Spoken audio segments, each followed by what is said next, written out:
சென்னை மாற்றுத்திறனாளி ஆணையர் அலுவலகத்தை முற்றுகையிட்டு 11வது நாளாக போராட்டத்தில் ஈடுபட்ட மாற்றுத்திறனாளிகளை நள்ளிரவில் போலீசார் கைது செய்ததால் பரபரப்பு ஏற்பட்டது. இது பற்றிய மேலும் விவரங்களை எமது செய்தியாளர் சாலமன் வழங்கிட கேட்கலாம். சாலமன், முழு விவரங்கள் என பதிவு பண்ணுங்க.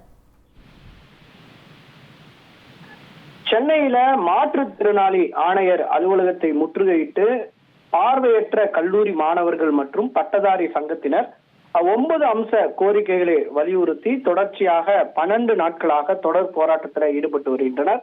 குறிப்பாக தகுதி தேர்வுகள்ல SC ST பிரிவினருக்கு வழங்கப்படுவது போல பார்வையற்ற மாற்றுத்திறனாளிகளுக்கும் 40% தேர்ச்சி மதிப்பெண் நிர்ணயிக்க வேண்டும்.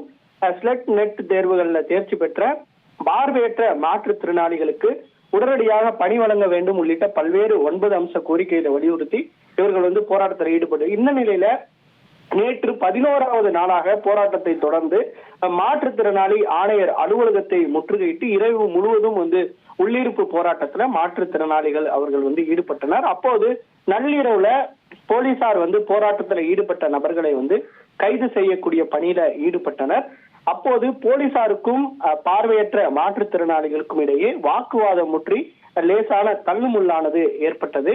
இது தொடர்பான வீடியோ காட்சிகள் தான் தற்போது வெளியாகி பரபரப்பை ஏற்படுத்தி வருகிறது. இதனைத் தொடர்ந்து கைது செய்யப்பட்ட அனைத்து மாற்றுத்திறனாளிகளும் கோயம்பேடு பேருந்து நிலையத்திற்கு அழைத்து செல்லப்பட்டு அங்கு விடப்பட்டிருக்கிறார்.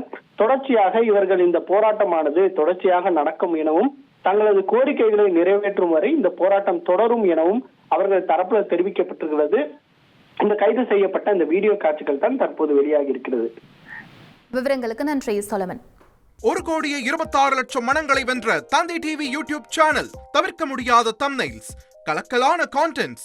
நீங்களும் இந்த குடும்பத்தில் இணைய இப்பவே சப்ஸ்கிரைப் பண்ணுங்க. அசுரபலம் கொண்ட எங்கள் டிஜிட்டல் கரங்களில் உங்கள் விளம்பரங்களை சேர்க்க வாட்ஸ்அப் பண்ணுங்க. 8939888838. Email advtthanditv@dttv.in.